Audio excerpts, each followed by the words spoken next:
Hola, ¿qué tal están? Bienvenidos. Mi nombre es José Manuel López García. El idealismo. En este vídeo ofrezco algunos comentarios sobre el idealismo filosófico alemán, fundamentalmente, que surgió a finales del siglo XVIII y principios del siglo XIX.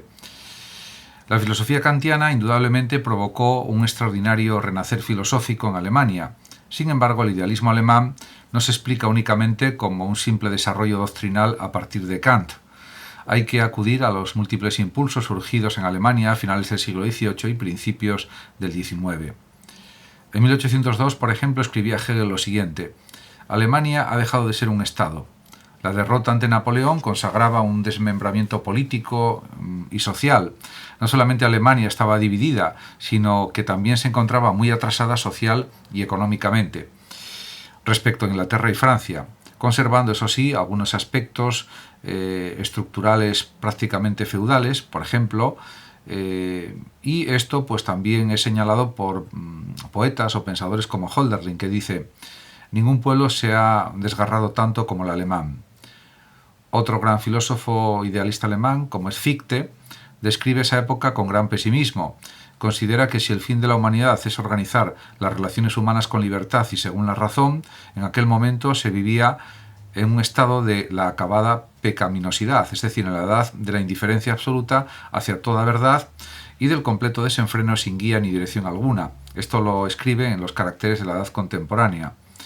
3 años más tarde, el mismo Fichte pronuncia sus famosos discursos a la nación alemana, en 1808, vibrante llamamiento a la independencia, la libertad y la construcción de la nación alemana.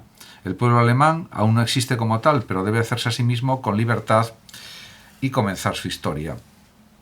En consecuencia, se puede decir que el idealismo alemán recogerá esta preocupación por la unidad y la libertad frente al extranjero, esa pasión por la nación alemana, y también ese interés por analizar el concepto de pueblo. Coincide esto también con los movimientos nacionalistas que están surgiendo en Europa, especialmente con las asociaciones de estudiantes, que es el elemento más revolucionario o más progresista de Alemania.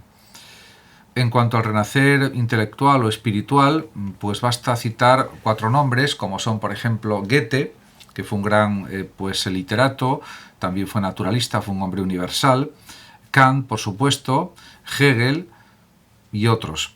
Hay que señalar al menos también las corrientes y los temas principales con que se emparentan los filósofos idealistas. En primer lugar, influye mucho el impacto del pensamiento kantiano, ya que es enorme.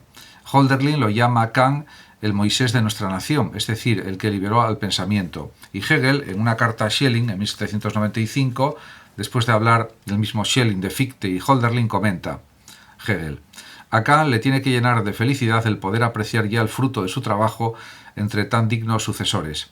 Kant indudablemente fue el maestro y el iniciador, aunque, como se verá, no escapó a la crítica ni fue seguido fielmente. Pero, por supuesto, no todo se redujo a la filosofía kantiana. También, por supuesto, en segundo lugar, hay una profunda preocupación religiosa de carácter heterodoxo, mística o panteísta. En ese sentido es famosa la polémica en torno a Spinoza, de quien Lessing dijo que era un fervoroso admirador. En la polémica sobre el panteísmo también intervinieron filósofos preocupados por la religión, como Jacobi, como Mendelssohn, Herder y el mismo Kant. En este sentido, la postura de Lessing al respecto es sintomática. Los conceptos ortodoxos acerca de Dios ya no me interesan, señala. En el idealismo, indudablemente, se planteará el problema de la relación de lo finito y lo infinito y de la relación entre filosofía y religión. En tercer lugar, en el idealismo alemán existe un interés por el mundo clásico, el mundo griego y romano, y esto se manifiesta, por ejemplo, en la madurez de Goethe y en la mayoría de los autores románticos. Y también es un punto de referencia permanente para Hegel, como también más tarde para otros filósofos como Nietzsche. En cuarto lugar, la estética, que ya posee una importante tradición en Alemania, es otra de las constantes en el pensamiento idealista alemán. La categoría de lo bello, que era fundamental en Grecia, pues también tiene mucha importancia en la obra de Kant y adquiere también una significación decisiva en un kantiano disidente como era Federico Schiller, quien buscó la armonía entre razón e instinto bajo el concepto de alma hermosa y quien llegó a decir en la educación estética del hombre que para resolver en la experiencia el problema político es preciso tomar el camino de lo estético, porque la libertad se llega por la belleza. En este sentido, Hegel consideró esta obra de Schiller como una obra maestra. En quinto lugar, pues está claro que el idealismo tiene una dimensión histórica y que había sido descubierta pues por Kant, por Lessing y por Herder, y que será indudablemente uno de los temas principales o fundamentales del idealismo. En sexto lugar, se suele considerar el idealismo como una filosofía romántica porque surgió cuando en literatura se desarrollaba el romanticismo. Sin embargo, aun sin ser esto falso, hay que tener en cuenta que el romanticismo de Hölderlin, de Schlegel y de Novalis es más bien una consecuencia del idealismo de Fichte y Schelling. La pasión por lo infinito, la fusión con la naturaleza, la identificación de filosofía, poesía y religión, la fuerza creadora del hombre, son temas en los que los poetas se inspiran incluso en los filósofos, claramente. En séptimo lugar, hay que fijarse y hay que señalar el carácter predominantemente teórico de este movimiento filosófico idealista alemán, de este movimiento espiritual. En ningún momento conduce a una revolución social o política.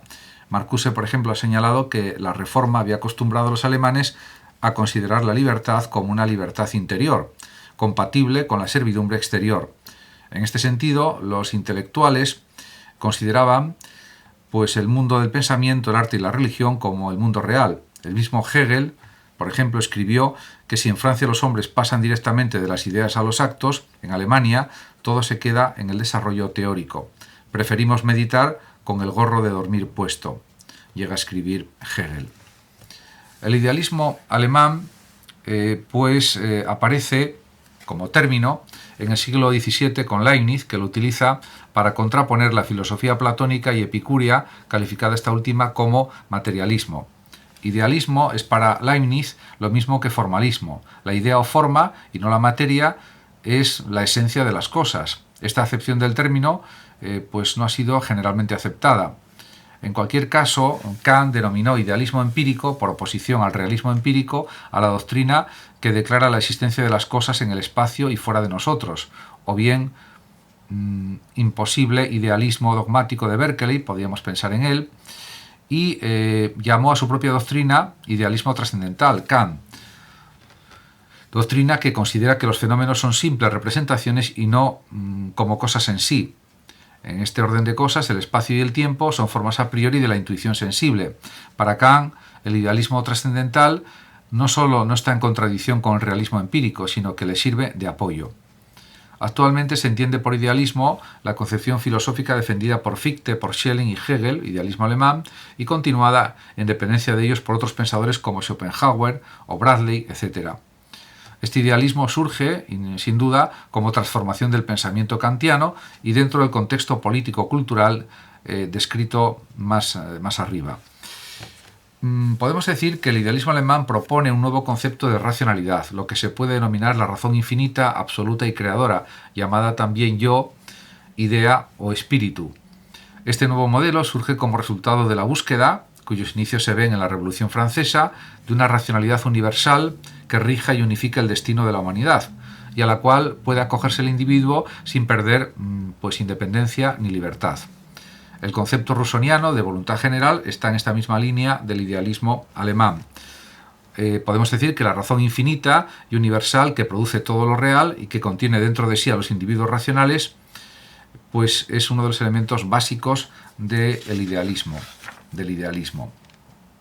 En segundo lugar, se puede decir que la razón infinita, absoluta y creadora tiene, para los filósofos idealistas, carácter histórico.